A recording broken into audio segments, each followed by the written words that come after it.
জয় Hind dear student. আজকে আমরা Indian ম্যাপের হরিয়ানা স্টেট বা রাজ্য পড়তে শুরু করব। তো আমরা হরিয়ানা প্রথমে দেখে নিই। এখানটায় হরিয়ানা কোথায় আছে অবস্থান, এই নীল কালার দেখতে পাচ্ছ, হালকা নীল কালারের, সেটা হচ্ছে হরিয়ানা।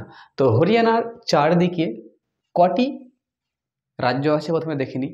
হরিয়ানার নিচে আছে যে রাজস্থান, হরিয়ানার ডান পাশে আছে কি উত্তরপ্রদেশ, তারপরে উপরে আছে কিছু সীমানা টাচ করে উত্তরাখণ্ডের, তারপরে কিছু সীমানা টাচ করে হিমাচল প্রদেশে, আর কিছু সীমানা টাচ করে পাঞ্জাবের।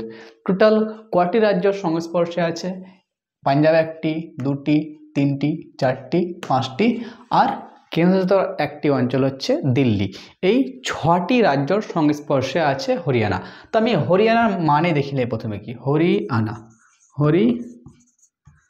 আনা, হরি মানে হচ্ছে ভগবান, ভগবান, আর আনা মানে হচ্ছে যে নিবাস স্থান, নিবাস স্থান মানে বাড়ি, নিবাস স্থান, নিবাস স্থান। তাহলে ভগবানের বাড়ি হচ্ছে যে হরিয়ানা। কিসের জন্য হরিয়ানা নাম রাখা হয়েছে আমরা পরে আলোচনা করব। তাহলে আমরা হরিয়ানা ম্যাপ যখন জানতে পারলাম, লোকেশন জানতে পারলাম, আমরা হরিয়ানা সম্পর্কে পড়তে শুরু করি। গুরুত্বপূর্ণ শহরগুলো প্রথমে জেনে নিই, এবং ভূগোলে সেরকম কিছু গুরুত্বপূর্ণ নয়। হরিয়ানা পুরোটাই ময়দান এলাকা এবং সেখানে চাষ ভালো হয়, বলে দিলাম একটুখানি ভূগোলের। এবং এরপরে কি হচ্ছে যে আমরা প্রথমে শুরু করি, গুরুত্বপূর্ণ শহর হচ্ছে আমরা আগে দেখেছিলাম যে কালকা। কালকা কোথায় আছে? কিন্তু হরিয়ানাতে। আর সিমলা আছে কোথায়? হিমাচল প্রদেশে। ঠিক উপরে এখানটায় হিমাচল প্রদেশে কি ছিল? সিমলা। ধরো তাহলে এই সিমলা থেকে হরিয়ানা পর্যন্ত একটা রেলওয়ে স্টেশন গেছে, তার নাম হচ্ছে সিমলা কালকা রেলওয়ে স্টেশন। এটা পর্যটনের জন্য, হিমাচল প্রদেশ যখন পড়িয়েছিলাম তখন বলে দিয়েছিলাম যে এটা পর্যটনের জন্য। এটা এখানটায় কি হয় যে কোনো ট্যুরিস্ট প্লেস, ট্যুরিজম ঘুরতে যায় যখনই, তখন এই ট্রেনে চাপে এবং পুরো পাহাড় জঙ্গলকে ঘোরায়। সিমলা আছে কোথায়? হিমাচল প্রদেশে। আর কালকা আছে কোথায়? হচ্ছে হরিয়ানাতে। আমরা বুঝতে পারলাম এটা ইউনেস্কোতে কি আছে? সামিল আছে, মানে ইউনেস্কোতে এর নাম অন্তর্ভুক্ত আছে। তাহলে সিমলা কালকা কি ইউনেস্কোতে অন্তর্ভুক্ত আছে? হ্যাঁ, অন্তর্ভুক্ত আছে। তারপরে ঠিক নিচে যদি দেখে নিই, সিমলার নিচে ঠিক কালকার নিচে তো কি আছে? পাঁচকুলা। পাঁচকুলায় কি হয়? পাঁচকুলা হচ্ছে CRPF training centre, CRPF training centre আছে। আর পাঁচকুলাতে একটা গুরুত্বপূর্ণ যে আমাদের জেলে বাবা রাম রহিম ওর স্থান, নিবাস স্থান ওই পাঁচকুলাতেই ছিল, এখানটায়। তাহলে ঠিক উপরের পর আস্তে আস্তে নামতে নামতে আসবো। তারপরে এখানটায় দেখছি যে আম্বালা, তার একটু আগে যদি নিচে যদি নেমে যাও যদি, তো আম্বালা ম্যাপেও ঠিক এখানটায় উপরে দেওয়া আছে পাঁচকুলা, তারপরে দেওয়া আছে প্রথমে দেওয়া আছে কালকা, তারপরে পাঁচকুলা, তারপরে আম্বালা। আমরা ঠিক তোমার যদি ম্যাপ দেখো তো প্রত্যেকটা লোকেশন ঠিক ঠিক জায়গায় ওইখানটা অ্যাঙ্গল দিবে, ঠিক ওইখানটা বুঝতে পারবে। একটু নড়াচড়া হতে পারে, কারণ এক্সিট তো আমি করতে পারি না। যেমন হচ্ছে আম্বালা, আম্বালাতে কি আছে? সেনা ছাউনি আছে। সেনা ছাউনি কি মানে এশিয়ার সমস্ত বড়, সব থেকে বড় মানে স্থলসেনা এবং বায়ুসেনা দুটিরই আড্ডা কোথায় হচ্ছে? আম্বালা। এই আম্বালা থেকে ম্যাক্সিমাম 15 মিনিটে যেতে পারবে কি পাকিস্তান, 15 মিনিটে যেতে পারবে চায়না। দুটো মানে এত কাছে, মানে এত স্পিরিটে, মানে তখন তো এরকম তো হেঁটে যাবে না, এয়ারবেস এয়ারফোর্স যাবে এবং এই এয়ারফোর্স নিয়ে যাবে সেটাই। এবং সেটাই দেখো, তাহলে এটা কি হচ্ছে এখানটায়? আম্বালা। তাহলে এই আম্বালা কোথায় আছে? হরিয়ানার মধ্যে। তাহলে এবং এরপরে আমরা 4 নম্বর দেখে চলে আসবো। এখানটা দেখতে পেলাম কি কি আছে? এখানটায় এয়ারফোর্স আছে, আর স্থল স্থল আর বায়ু দুটি কি আছে? সেনা ক্যান্টনমেন্ট আছে এখানটায় আম্বালাতে। আম্বালার ঠিক নিচে যদি আমি চলে আসি, ঠিক নিচে আম্বালার ঠিক একটু নিচে যদি দেখো, তো ওইখানটা দেখতে হবে কুরুক্ষেত্র। কুরুক্ষেত্রতে কি হয়েছিল? কুরুক্ষেত্র একটা ময়দান, বা মহাভারতের যখনই যুদ্ধ হয় যখনই, তখন এখানটায় ওই মাঠে যুদ্ধ হয়েছিল কুরুক্ষেত্র। তার জন্য এখনও নাম কিন্তু রাখা হয়েছে কুরুক্ষেত্র। কি? কুরুক্ষেত্র কোথায় আছে? হরিয়ানা কুরুক্ষেত্রতে। তোমরা এবার কুরুক্ষেত্র সম্পর্কে বিস্তারিত জানলে পারে তোমরা সেই সম্বন্ধে সার্চ করে পেয়ে যাবে। আমি এর থেকে বেশি বলবো না, কারণ আমাকে বাকি টপিকগুলো কমপ্লিট করতে হবে। তাহলে আমার কথায় ঠিক নিচে আছে কুরুক্ষেত্র। কুরুক্ষেত্রতে কি হয়েছিল? মহাভারতের যুদ্ধ হয়েছিল। তারপরে ঠিক আমরা এবার নিচে নেমে চলে আসবো হচ্ছে ক্যাইথাল। ক্যাইথালে 5 নাম্বার কি আছে? ক্যাইথাল। ক্যাইথাল একটি গুরুত্বপূর্ণ শহর,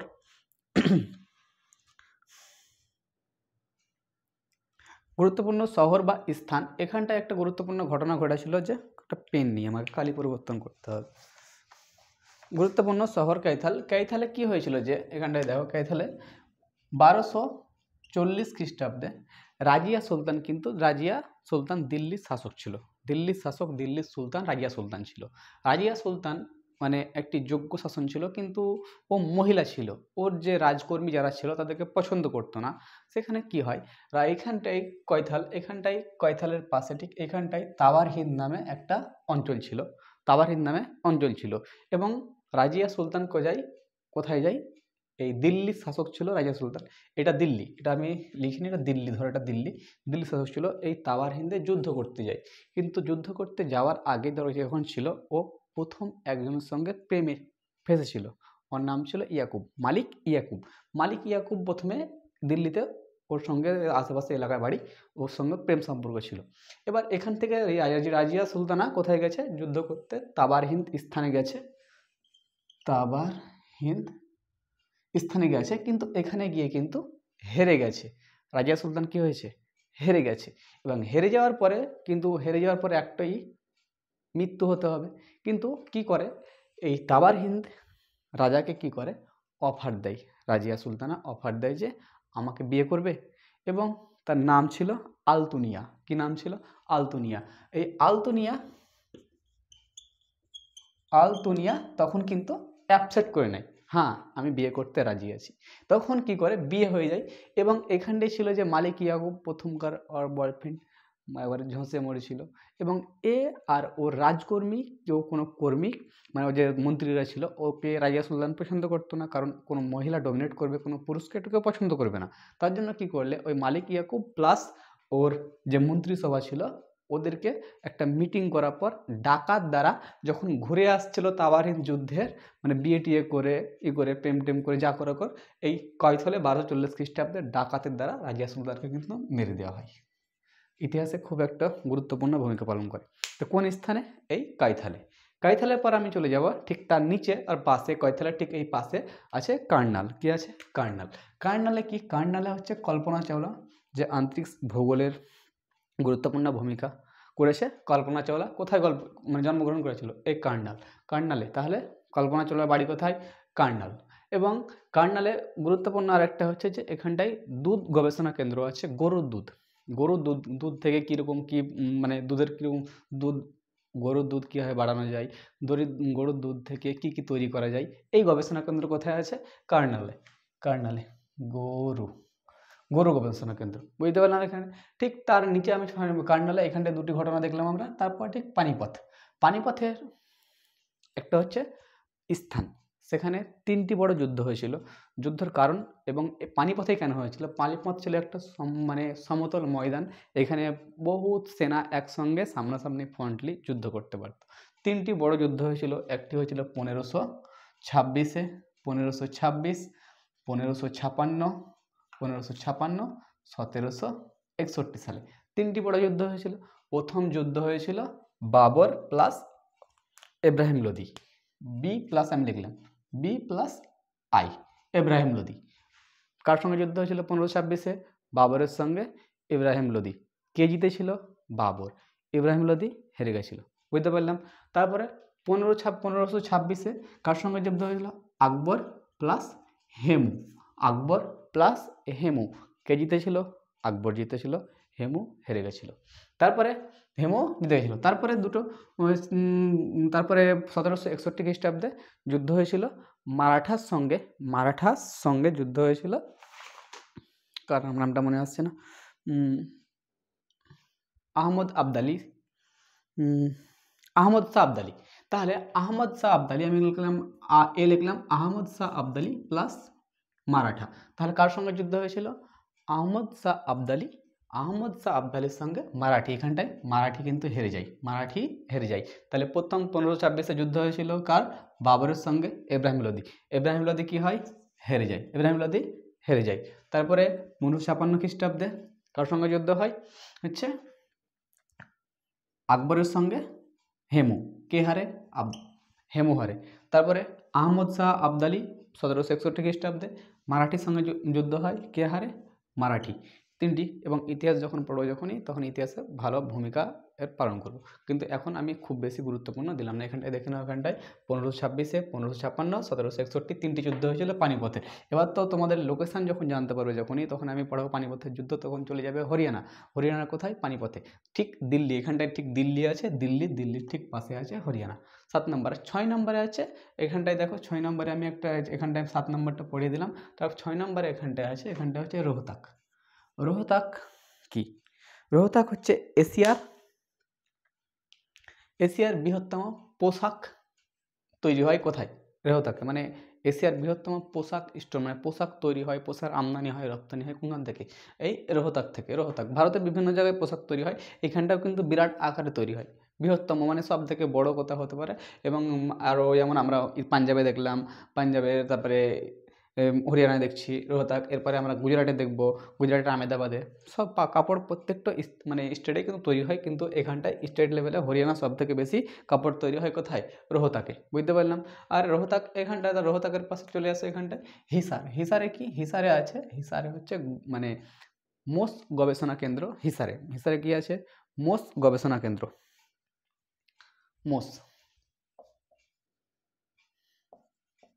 মোষ গবেষণা কেন্দ্র। মোষ গবেষণা কেন্দ্র কি করে? মোষ গবেষণা কেন্দ্রতে এখানের মধ্যে মানে মোষ কীভাবে মানে সহজে ভালো দুধ দেয়, দুধের কী কী তৈরি করা যাবে, দুধ কীরকম হিসাবে বেশি দেবে, দুধ গরুকে মানে মোষকে কী খাওয়া উচিত, কীভাবে রাখা উচিত, এই সব গবেষণা কিন্তু এই হিসারে চলে। আর আমাদের কার্নালে কি চলে? গরুর। আর একটা আছে মানে রাজস্থানের বিকানেরে উট, ওটা কিন্তু এখানটায় নাই। এরপরে রাজস্থান নিচে আছে, কিন্তু এখানটায় নাই। তাহলে বিকানেরে উট আমি জেনে নিই বিকানার, বিকে নায়কার রানার, বিকানার। এবার বলে ছাগল, পরে বলবো। তাহলে বিকানারে উট গবেষণা কেন্দ্র, উট গবেষণা কেন্দ্র, হিসারে মোষ গবেষণা কেন্দ্র, আর কার্নালে গরু গবেষণা কেন্দ্র। তাহলে হিসার আছে হরিয়ানাতে, কার্নাল আছে হরিয়ানাতে। এরপরে আমরা দেখলাম। এরপরে আমরা 9 নম্বরে দেখলাম, আমরা কি দেখলাম? 9 নম্বরে মানে রোহতাক দেখলাম। এরপরে হচ্ছে গুরগ্রাম দিল্লি, এটা হচ্ছে দিল্লি। তো দিল্লির পাশে হচ্ছে গুরগ্রাম মানে খুব একটু বেশি মানে আগে ডেভেলপমেন্ট ছিল না, কিন্তু এখন রিসেন্টলি এই 20-25 বছরে কিন্তু এত ডেভেলপমেন্ট হয়ে গেছে যে এখানটায় দিন রাত কিছু বুঝতে পারা যায় না। এই মানে মানুষ যে নামবে দিন কখন আর রাত কখন কিছু বুঝতে পারবে না। তার জন্য একে মিলিয়ন সিটি বলা হয়। এম মানে হচ্ছে মিলিয়ন, আর সিটি। তাহলে গুরগ্রামকে কী বলা হয়? Million city. মানে এখানকার এত উন্নতি হয়ে গেছে, মানে প্রত্যেকটা স্থান, শহর, গ্রাম অঞ্চল, মানে গ্রাম অঞ্চল তো নাই ওখানটায়, পুরো দিনরাত যখন না বুঝতে পারবে তখন তো সেটা শহরে পরিণত হয়ে গেছে। তাহলে গুরগ্রাম, এবং দিল্লির পাশে এরিয়া হচ্ছে গুরগ্রাম। আর এ পাশে যখন দিল্লি পড়াবো তখনই উত্তরপ্রদেশ, ওই সাইডে আছে নয়ডা। এই দুটো সিটি কিন্তু খুব গুরুত্বপূর্ণ ডেভেলপমেন্ট করেছে। গুরগ্রামকে মিলিয়ন সিটি বলছে। এখানটায় দিনরাত কিছু সময় বুঝতে পারা যায় না। এবং এখানটাই হচ্ছে এই মানসার, মিলিয়ন সিটির পাশে আছে মানসার বলে নাম আছে, মানসার। এখানটায় মানে মাথা গবেষণা কেন্দ্র আছে, মাথা গবেষণা কেন্দ্র।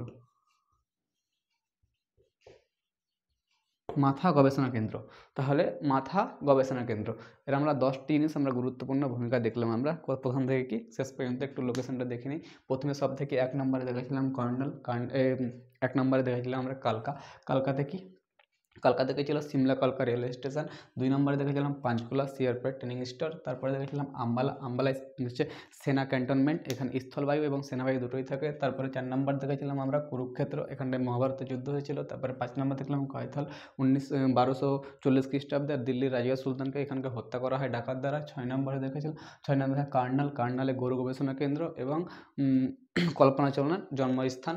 7 নম্বরে দেখলাম পানিপথের 3টি যুদ্ধ, 1526, 1556, 1761। 1526 হয়েছিল বাবরের সঙ্গে ইব্রাহিম লোদির। 1556 ছিল আকবরের সঙ্গে হেমুর। আর আহমদ শাহ 1761 খ্রিস্টাব্দে আহমদ শাহ আবদালির সঙ্গে মারাঠার। মারাঠার সঙ্গে যুদ্ধ হয়েছিল এখানটায়। তারপরে আমরা 7 নম্বর 8 নম্বরে হিসারে কী আছে, মোষ গবেষণা কেন্দ্র। 9 নম্বরে রেহতক, এশিয়ার বৃহত্তম কাপড় তৈরি হয়। তারপরে আমরা 10 নম্বরে গুরগ্রামকে বলা হয় মিনিয়াল সিটি। মানসার এখানটায় কী আছে, মাথা গবেষণা কেন্দ্র। গুরগ্রামে এখানটায় কী আছে, পরীক্ষা মানে পাখির একটা গবেষণা কেন্দ্র এখানটায় আছে।